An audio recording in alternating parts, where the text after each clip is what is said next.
it up now. We Oh, are now.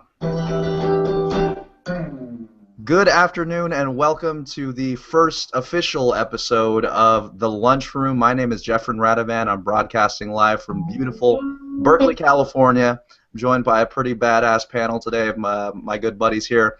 Leading off with the illustrator extraordinaire, Mr. Justin Chung. How are you, Justin? I'm good. How about you? Doing just fine, man. We are living the dream, you know? And directly next to him, I guess over a few boxes, is my good buddy, video editor, Mr. James Robinson. How are you, James? good. How are you guys?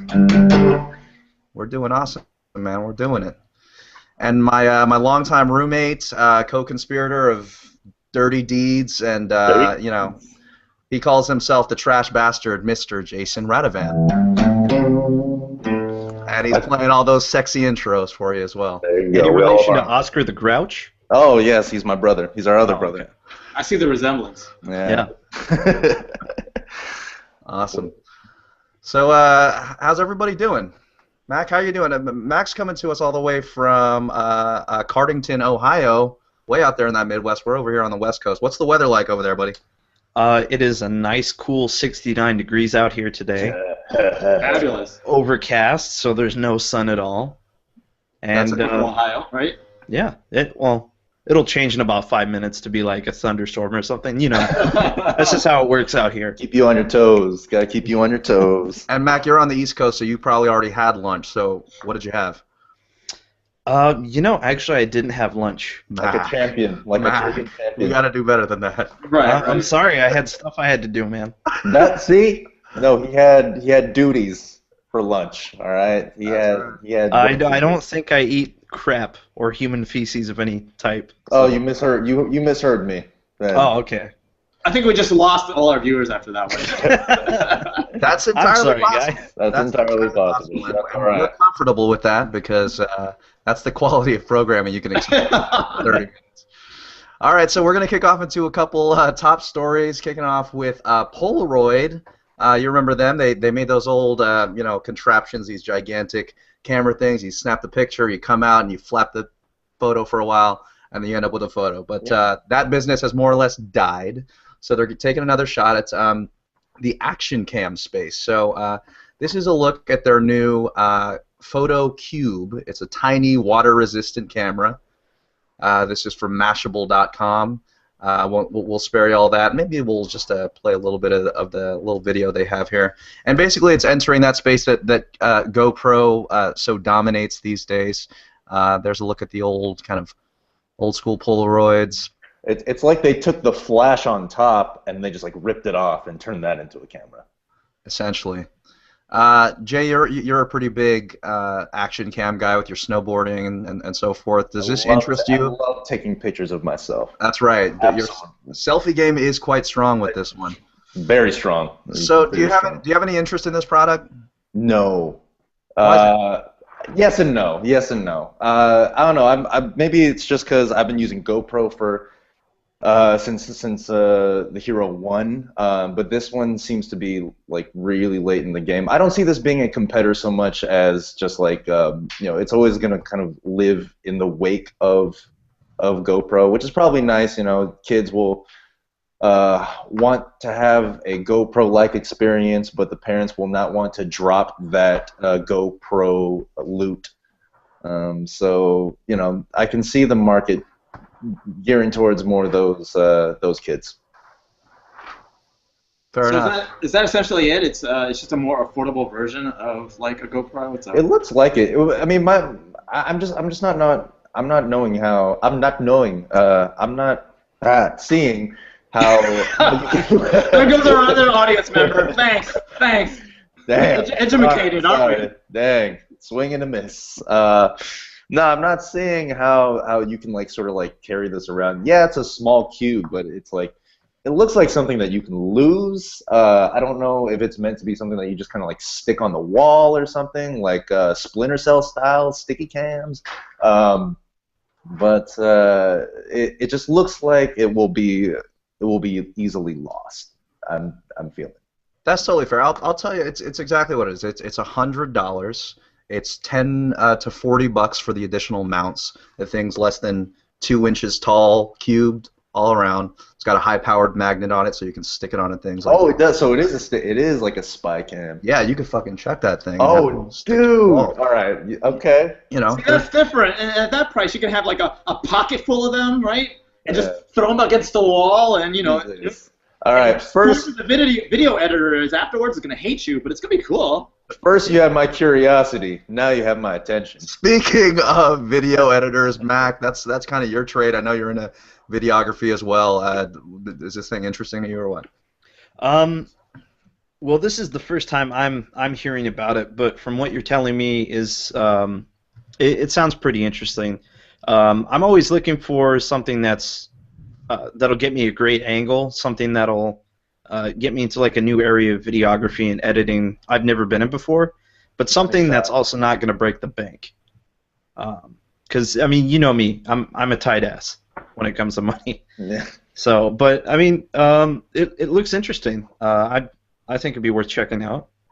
Yeah, it's totally fair. So, I mean, Jay, you're maybe half sold on the Polaroid Cube. Well, I don't know. Well, I didn't know that you can it had a magnet on it. So that made it. And a the variety of magnet, mounts, right? the magnet changes the game basically. A higher powered magnet makes this thing. For some reason, I don't know. Much better. Just the potential of throwing. I literally thought it was just gonna be.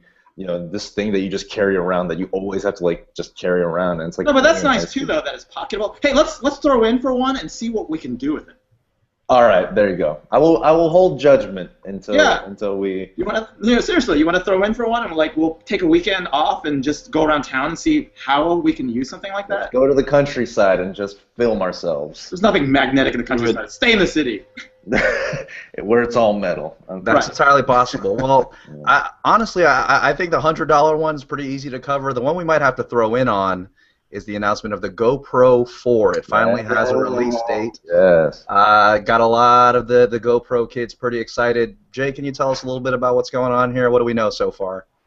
I haven't read much about it. I briefly skimmed through it, but the one thing that kind of caught my attention was the low light setting. Abel, oh, awesome. What's up, guys? And we've got now joining us here in the lunchroom, writer extraordinaire.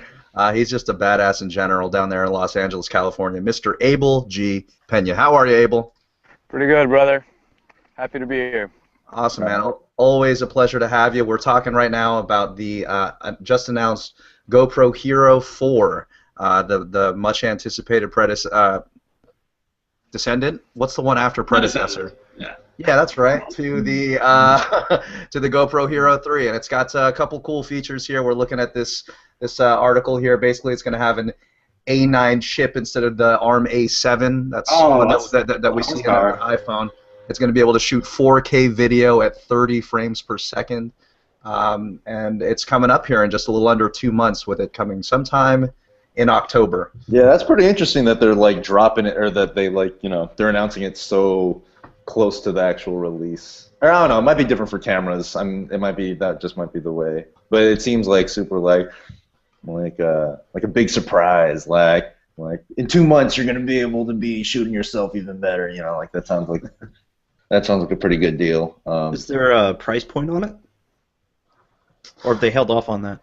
They have held off on that at this point. Well, the Hero 3 was what, $3? Like 3 to 4? Is that right? Yeah, I think it's right in there. If you get so. the top edition, I think it's $400 for the black edition. Mm. Well, then if it's shooting 4K, then I'm gonna go ahead and be the one odd man out. I'm gonna say maybe around 600, 650, simply for the fact that it's 4K. But that also depends if it's going to shoot compressed or raw 4K. I see what you're saying. I'll tell you this much. The selfie game is about to be real strong. I don't know. I've seen more and more people getting the poles, like the GoPro pole mounts. Yeah, the monopod thing. Yeah. And it's not just action sports people. Like I'm seeing a lot more casual consumers picking this thing up. So, that's going to be That's going to be interesting for the landscape of Instagram. You know, I think that, I mean, and maybe because I'm just a Google Glass user, but I think that has a lot of potential for some really interesting POVs too, some point of views. I mean, you got a camera, any other kind of definition. Stick it on your head. Really interesting. Guys, I just want to interrupt and say that we do have, you know, it only took all 5 of us, but we now have 1 viewer in the room. Let's hear it for that 1 viewer. Hey. Who's the viewer? You're the only one watching this. You're the only one hearing my voice and thinking, oh, and they left. Oh! They left. That's all it takes. You just have to call people out and just scare them away. That's the plan. Well, what we could do is we could turn on comment tracker, and they can actually type at us too, and then we can see what they're saying. All right, let's do a little bit of learn how to use Google Hangouts while recording a podcast. Right. It's my favorite segment right here. Oh my goodness. I'm gonna open up Q&A. Is that it? Is that what No, it's in the control room. Oh, no, I mean it's in the Hangout tools. The toolbox. Yeah. It's all in Toolbox. Comment tracker. It's on. All right. How did they? Right. So I believe you have to add the sources. So like you can add the sources would be like the comments in the Google Plus posts in the events. I see. So as people make comments, as people type comments, and this supposedly should let us see it. I see. So Jay, are you getting anything on Facebook? Is anyone commenting on your little on a post there or anything like that? No. All right, I've got nothing as well, so we'll save that until we have an audience. But I'll let you know. Oh, we do again have another viewer. So viewer, thank you for watching The Lunchroom. My name's Jeff Radovan. I'm joined by Abel G. Pena, James Robinson, Justin Chung, and my good brother. My good brother? Yeah. Evil twin? Yeah, he's an evil bastard is more like it. Yes. So just rolling right along here, I want to talk about the success of a little film. I think it's a small independent thing that might have got put together. It's called Transformers 4 by Mr. Michael Bay. They're doing pretty frickin' well out in China. In fact, it is the largest opening in the China box office history. And Which means the world?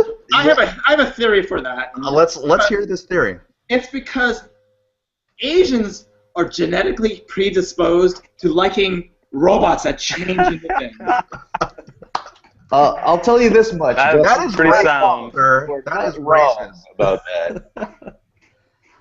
I go crazy over giant robots that fight each other. No and comment. they have to change into things. It can't be one thing. Right. Hey man, he's got a point. Voltron, badass. Voltron, Gundam, Gundam. badass. And we're actually really privileged today to actually be joined by someone who did a bit of work on Transformers 4, and that of course be James. So James, what to tell us a little bit about what you did on the flick? Well, I was hired on as the 3D data information output technician, which is just a long, boring title for quality assurance. Basically, I would just go in and help with whatever needed to be done, along with looking at shots and spotting out things. So, like, if there was a wire that somebody didn't spot, I could say, oh, well, we need to send this out to a VFX vendor, or I could just go ahead and remove it real quick. Or if there's a bad frame or something like that, then we send it back to get it re-rendered so it looks all right. So it's more or less just making sure that each shot looks all right and just fixing any mistakes that you see. Awesome. So on a scale of 5 generic Asian transforming robots, how many would you give this movie? How would you rate it? It depends on what category you're talking about. Story, I would probably give it a. Just give it 5, man. 5, dude. Just give it 5. Remember that you might want to work on Transformers 5. That's true. Well, I mean, it's literally most of the you best know, movie that I've ever seen. Michael Bay is not. I wouldn't say the Oscar-winning storyteller, but he's pretty good at his job. I mean, action. I have to give the action a 10 out of 5 because I mean it's just nonstop. Like literally after a certain point, it's nonstop action. But I mean it's pretty fantastic, especially in 3D. So please go see Transformers 4: Age of Extinction in 3D. Awesome. Brilliant. So on Nice, from one blockbuster to another, just wanted to get a quick review of the new Teenage Mutant Ninja Turtles movie. Also, man, Michael Bay should be like kicking us some money back. We're like covering all his stuff today. Jesus. Yeah, man. I assure the viewer. Oh, we still have that one viewer. I assure you, the viewer at home, we are not getting any checks from Michael Bay. We are not Although that even. would we be only fantastic. So I'm actually going to throw to Jay on a little review of the Yes. new TMNT. Jay, you saw this, right? What'd you think of it? Teenage Mutant Ninja Turtles. When I first heard about it some years ago, maybe like 2 or 3 years ago, I was very skeptical, like the rest of us. I still am. You still? Well, that's because you've lost your childhood. No. You've lost your inner child, and everything is gray. If there's anything to get your childhood back in line, it's this movie. You want to watch this movie if you want to just have some fun, and that like I'm just gonna say this, my general advice for watching this movie: leave your brain and your nostalgia at the door. Otherwise, you're gonna be sorely disappointed. Now that I have said that, let me. Without spoiling anything, the story is just stupid easy. It's just like, this is a good guy, this is a bad guy, good guy's gonna win. That's not spoiling anything, that's just the nature of it. It doesn't push the mythology in any particular way, like Raph doesn't snap Shredder's head at the end of the movie, you know? Like none of that happens. It's just Right. it's a live action cartoon. That's the best way that I can put it. It's if you just change the live action actors with cell animation, you wouldn't tell the difference. So, all right. So down at the bottom line, everyone wants to know, 5 stars. We want to know what's the rating. For well, you? this is the Trash Gordon movie review section. So on a scale of 5 trash bags, I give this 3 out of 5 trash bags. All right, there it is. You heard it from the man, folks. 3 out of 5 trash bags means you won't be robbed of your 1050. No, you won't. In fact, put it this way, I had such a great time watching it that if a friend of mine hadn't watched it and they were slightly interested and we were stupid bored on a Sunday, I'd watch it again. So, very strong recommendation. Who would be paying? Would it be a slightly interested friend, or would it be you? It depends. If I'm really They trying gotta to make go it Dutch. I don't know, man. I don't know if I'm trying to romance her. Like, hey, girl, you want to watch? You have a slight interest in Teenage Mutant Ninja Turtles? That's all I need. I have to admit that films are a little bit more enjoyable when they're free. So That is true. Yeah. That is true. Yeah. Yeah, I actually think I will wait to watch Teenage Mutant Ninja Turtles till it comes to like the dollar theater around here. That's about as much faith as I have, brother. I'm gonna probably wait until it's free. You guys obviously hate having fun. You hate having fun. No, man, I'm telling you, it's possible to have an enjoyable children's movie without taking all of that out. Leaving nostalgia at the door or whatever. I mean, you look at Pixar movies; they're very, very enjoyable, and there's still a lot of depth to them, and they're still children's movies. This isn't a True, children. This is the Fruity Loops of movies, not like I see. Well, and plus this is already a rehash of something that was created way back when, and to which most of Pixar's stuff, it's about 90% original, I'd say. Yeah. Yeah. I mean, they're kind of rehashing it with the plain sequels. I mean, So there was the original, the Jim Henson Teenage Mutant Ninja Turtles franchise, and then they did the show, and the live action show. Wait, no. I get so confused. Wait, that was a Jim Henson Teenage Mutant Ninja Turtles? Yeah, Really? the 1990 one, the one that we all know and love. Those came after the Oh. cartoon. That came after the Oh, cartoon. no, Yeah, that's after the The cartoon. cartoon, Okay, right. the live action show, the cartoon again, Gotcha. the cartoon movie, the cartoon again, and then now this live action movie.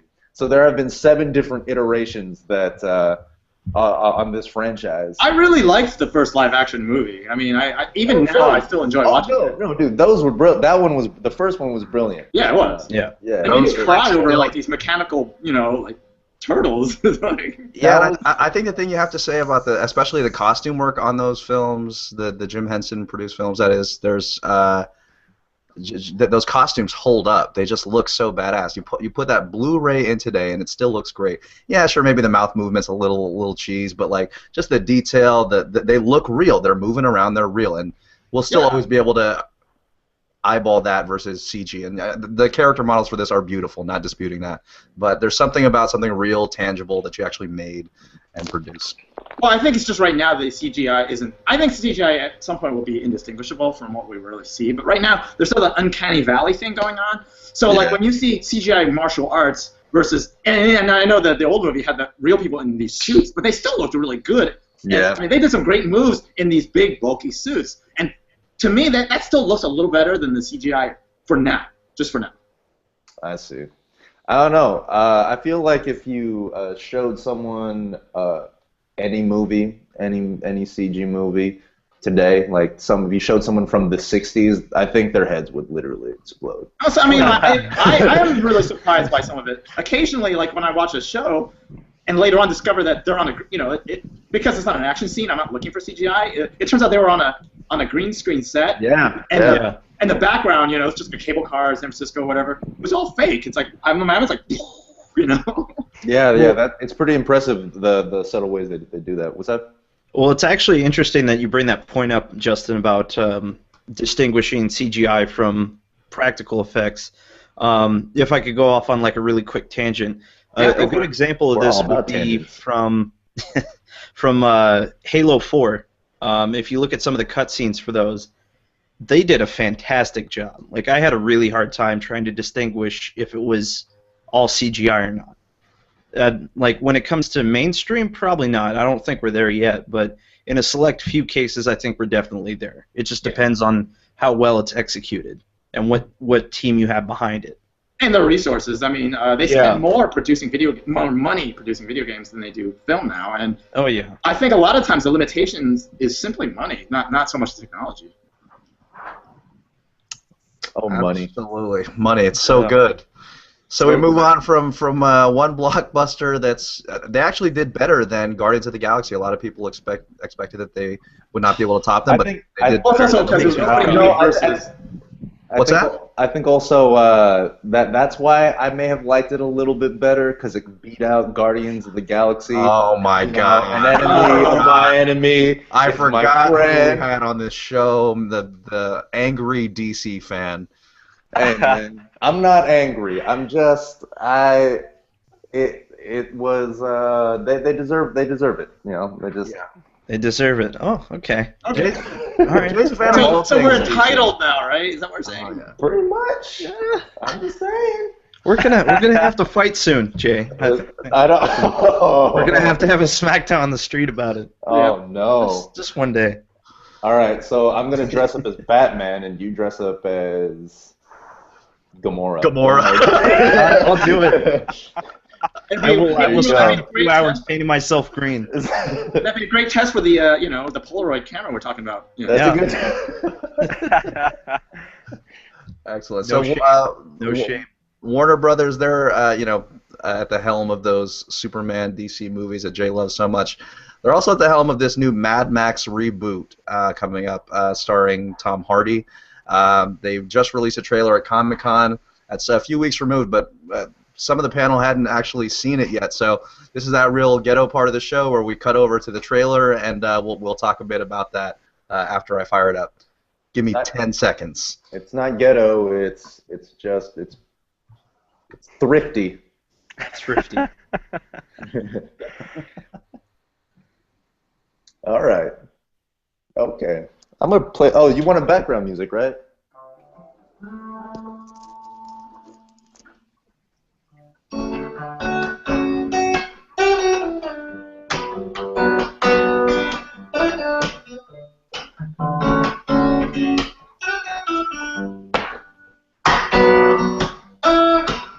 Jeff, what's going on, dude? It's the play button on the bottom left. We can't see that, dude. Oh, he's got We us. can't hear it either.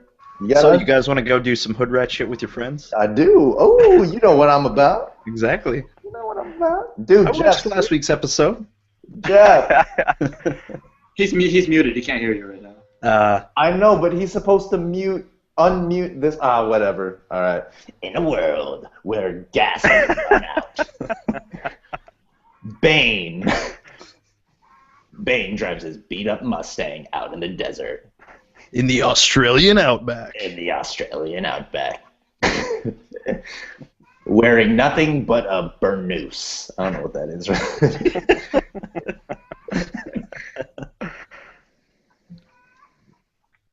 What is that? Sounds like a chicken. In a world where it's all black. What's? Dude. Burnoose. There we go. There we go. Burnoose. Burnoose.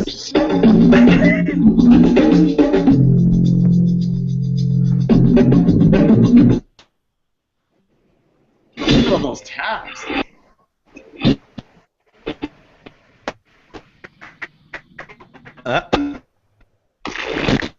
Oh. Nah, dude. Almost out of water. We are killing for gasoline. Getting close to the terminal freakout point.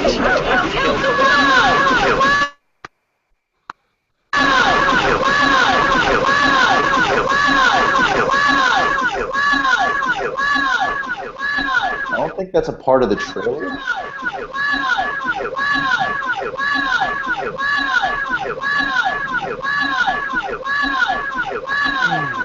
Dude.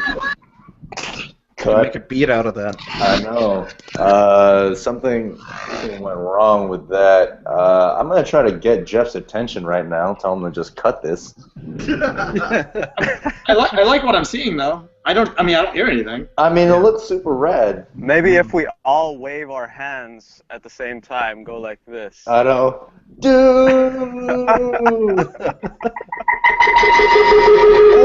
Oh. Yeah. All right. Just watch the Mad Max trailer. Just fucking watch it. It's badass, I promise. There. I still think we're not allowed to do stuff. Show stuff like that. I could hear you guys the whole time. I could hear you guys the whole time. I was just Ignoring? Ignoring us? basically. I was trying to figure it out. I know, but it's fine. It's okay. Hey, viewers, just fucking watch this thing, okay? I'd like to call out right now that we are up to 3 viewers in the room. You guys actually sat through that. They're all very entertained by it's the stunning. awkwardness. I would like to note that this Google Hangout is not safe for work without headphones. It is only safe for work with headphones. Correct statement. I think that's want to fair. put that out there. Is that okay? That's totally That is okay. Good And warning. I think now is a good time to just talk real quick about why we do this show, man. We really just thought it would be good to gather a lot of the coolest people that we know, get the camera going. And how many times have we had this conversation of we should do a show or a podcast or a hangout, and all it takes is just clicking the button, calling people up. And now I'm surrounded by some of the just most talented cats that I know, and we're talking about the shit that we love. So thank you, viewers, for joining us. We really appreciate it. And now I think we're going to go to a quick spot. So, Jay, if you want to give me a little bed here, we've got a spot from our sponsor over at Salty Sea Salt Water. So, if you're like me, you're constantly looking for a way to refresh yourself after a good workout. But sodas they're pretty sugary, and plain water is that's boring. So guys, I discovered a brand new way to get re-energized. It's brand new. It's called Salty's Sea Salt Water. It's infused with sea salt. these fake studies have shown that sea salt is capable of treating and curing a myriad of diseases. Everything from muscle spasms to unwanted pregnancy. And the best part about salty sea salt water is that it gives me 600% recommended daily sodium intake. 600%. Which means that I won't need any more salt for almost a week. Damn. I love how like That salty in terms of the salt fake- water, it's kind of like drowning.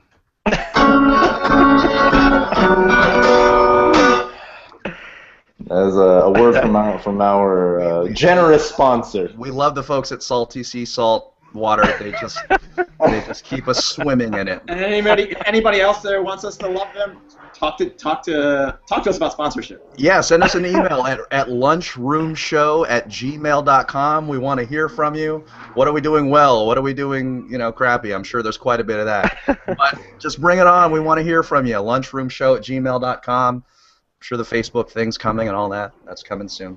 I guess. Who gives a shit? Yeah.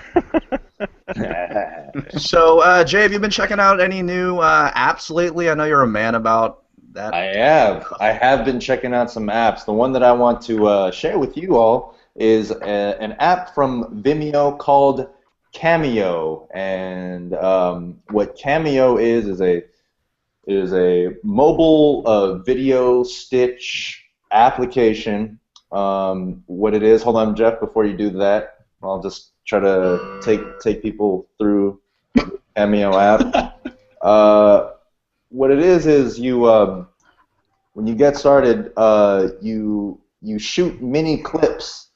You shoot mini clips on the Cameo app, about 6 seconds long each clip. You stitch them together, adjust. You edit how long you want each of them to be, and they have a list of effects. No one's home, Jesus. You choose from a library of featured music and different themes that you just stitched all together, and you come out with something like this on the screen. Yeah, right now we're gonna play. I did this this morning. It took no time at all, and it was really fun. Just like they have really good music. And really cool like effects, and it's a very fun experience to just kind of go through and make this really artsy fartsy type of short story thing. So right. yeah, Jeff, Here's your short story. Yeah.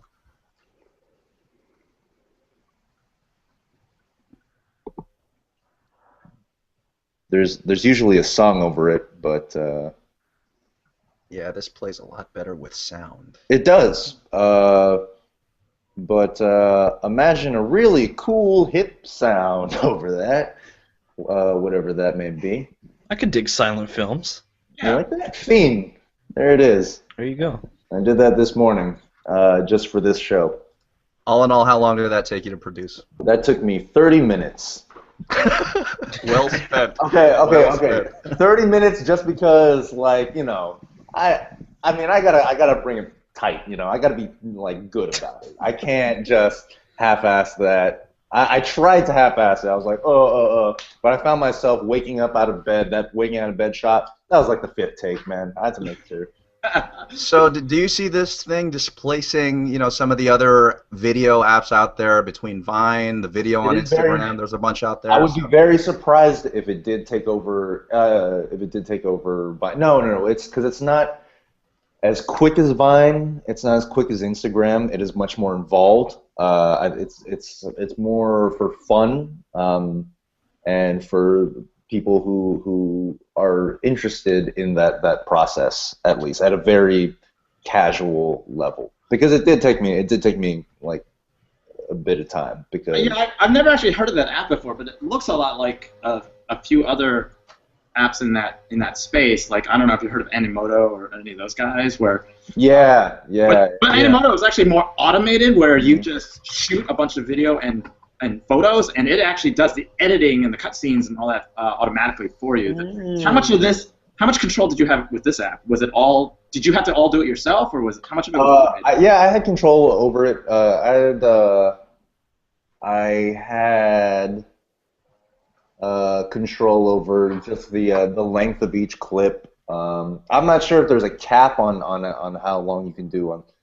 You can do something similar with Google Plus Auto Awesome too. All right, well, why don't you just shit on my segment, Justin? Jesus Christ.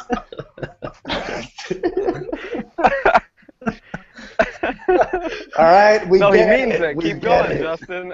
Well, look, I mean, we're using Google products. God. So, Abel, we know how Justin feels. What do you think of this? Is this interesting to you? Is this something you can see yourself picking up, trying out?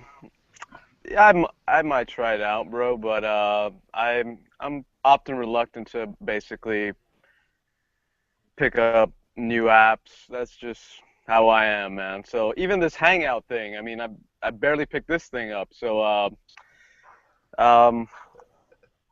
yeah. Well, before, did you have a group of assholes to talk to? Live on air?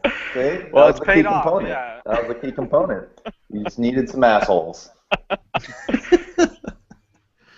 All right, so before we go home, it's Thursday, so we're doing a little bit of Throwback Thursday, looking for the panel's recommendations on shows, TV, that's the same thing, movies, video games, books, things from your childhood that you think people ought to have seen. I actually hadn't prepped for this. I have something. Oh, that's great. What do you have, man? Not the Hillary Duff story. But. Oh, wait a minute. Let's back it up. What? Was that Hillary Duff story? Is that what you were saying? I was debating whether I should tell this or not. Well, I have a recommendation, though. All right, so I'm just going to poll the panel real quick. Shall we hear the Hillary Duff story? What do you think, guys? God. Are you guys interested in that? Yeah, why not? Yeah, no, this is Jason's story? It's okay. I was young. I was like, okay. It sounds like a lifetime First movie comes right the now. justification, yeah. I was 12. Lizzie McGuire was like the thing. I don't know. I just it was on Disney Channel, and I would just throw it on, and over time I'd start to develop a bit of a crush for Hillary Duff, the lead in Lizzie McGuire. Yeah. And I'm a prepubescent boy. I'm having all these strange feelings, and I have this strange urge to try to hey, I want to see if I can say what's up to her. And at my 12-year-old mind, I'm on AOL Instant Messenger, and the first thing that pops into my mind is she's 12 like me. She has a screen name. I gotta find that screen name. Has to be out there. Someone posted that somewhere.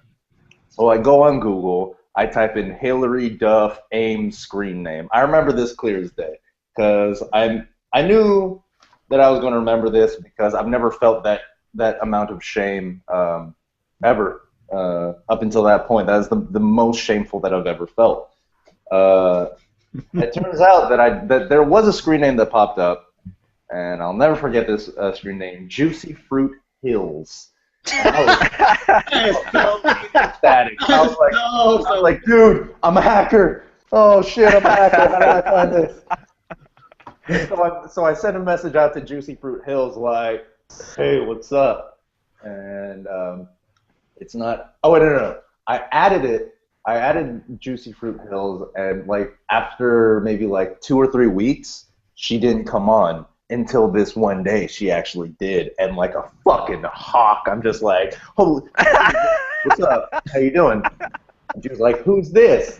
I'm like, I don't know. You added me, trying to play. That cool game, I'm trying to keep it way cool. That's a good game for 12 years old, man. Yeah, I mean, that kind of game wouldn't work nowadays. In fact, they call the cops on me if I tried that shit. But that is my throwback Hillary Duff story. Oh my god! I still wait. That was the payoff. That was brilliant. Yes, that was the payoff to our one remaining viewer. Oh, we just lost him. Oh my God. You will never get back that time. And Jay, thank you for sharing that enthralling tale of the time you almost talked to a Hillary Duff impersonator. Possibly. Maybe. Nice job, man. Nice job. So we're about to go home. So Justin, just want to say we really appreciate you coming back for Lunchroom. Hope you'll come again soon. It's been awesome having you, dude. It's always a pleasure, man. So tell the folks what you're working on. What's going on with you? All right. Actually, yesterday, Marvel Premiere just shipped. It's a trading card series put up by Upper Deck, and I have 10 sketch cards that are randomly inserted into the packs. So happy hunting for all you trading card collectors. Maybe you'll find them in their sketch cards. Awesome. Very cool, man. That's sweet. I mean, you're drawing for the enemy, but that's fucking cool. That's cool. I've worked for DC Comics also. Okay. Justin, I'm still trying to find the trading card you did of Hologod Ventor, man. Oh right, yeah, I remember. You should have offered to sell that one to me, man. I wanted to collect that one. It's out of my control. It goes back to the manufacturer and gets randomly inserted into the pack. So you have to go look for it. Yeah.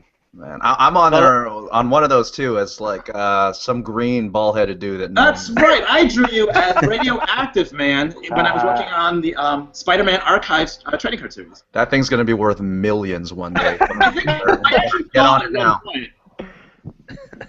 Like, why is Radioactive Man Chinese? Why isn't he? Why isn't he? Why isn't he? Right. It kind of makes sense when it comes down to it. Right, between giant robots and radiation, I mean, that's all. We got it all covered. We ate it. I mean, in a world where the Mandarin can be Ben Kingsley, like anything goes. Anything goes. Absolutely. And so the man whose lunchroom cherry has been popped today, joining us. I think he did an awesome job, Mr. James Robinson. Yeah, am I right? thank you. Thanks for joining us, brother. Let us know where can we find you? What are you working on right now? Currently, I am working on a series with a buddy of mine down in Columbus. His name is Victor Dandridge. He is a self-publishing comic book writer and artist, and we are on a new web series called Unconventional. It's in its second season. If you want, you can go check it out on YouTube. I think the first episode of the second season is already up. And for those who are interested, we have our own panel at Wizard World Chicago coming this August. Nice. From the 21st to the 24th. So if anyone's interested or heading out there, go check us out. Where do we find you? Where do we find you? Oh, on Facebook. Find us on Facebook /The Stuff or Facebook /Vantage In-House Productions. Excellent. That's where we'll find you. Thank you very much again for joining us today, man. Anytime. Thanks for inviting me. Absolutely, dude. And the other returning member, the original Four Horsemen of the Lunchroom, Mr. Abel G. Pena. Thank you, sir, for joining us. Where can we find you? What are we working on? Find me on Facebook. Just type in Abel G. Pena. Twitter and Instagram. It's just /the Philodoxer. I won't spell it for you. Just give it your best shot. Or just go to my website, abelgpena.com. You should be able to find me from there. Okay. I'm finishing up a project for StarWars.com. I've been working on it for a while. Hopefully, I'll get that to them in the next week. So I promise to do that, and I'll let you guys know when it's up. All right, we will be looking for that. Absolutely. All right, man. And lastly, or second to last, I guess, we're throwing to the man, the trash bastard himself. Yeah. Jay, I can't believe we made it to our second show. I know, dude. I'd have to say this has arguably the best show we've ever done. Mainly because we were arguing about whether we should do it or not. Yeah, dude, I can't believe we did this too. I thought we were just going to do the one episode, and I thought the world was going to run out of news, but stuff happened. Holy shit. So as long as you keep sending out that invites, Jeff, as long as you still have that silky smooth voice and I got this crappy Hawaiian t-shirt, I think we'll be doing this. I think we have a show until then. So where do we find you? What are you working on? I'm actually currently working with a I'm working with the city right now. Some friends and I are working out of the city of San Jose. They run. My friends run a program called the Underserved and Gifted program, where they take in at-risk youths and try to teach them in the ways of digital media. Currently, right now, you can. They have an Indiegogo site. If you go on Indiegogo and search Underserved and Gifted, you can see what they're all about. I just wanted to plug them because they've been really cool about pretty much whatever they're doing. It's and I'm a fan of what they're doing, and whoever this reaches, I would like to just spread a little bit more love towards their direction. But yeah, that's Underserved and Gifted. Look for that. All right, we'll look for that, and it's the Instagram is Trash Gordon with a 0 on the O. With a 0. That's if you want to see my wacky antics. I never post anything unless I think it's entertaining on some level. You will never see a single meal I've eaten unless I post it sarcastically. It's always a sarcastic meal. If not, it's just no. You don't need to see that shit. Fair enough. Well, my name is Jeffrey Radovan. We look forward to having you again here with us on the lunchroom. Check us out on our Google Plus page. Check me out at http://jeffr.in. You'll find all of my video work there and all the other stuff that I'm working on.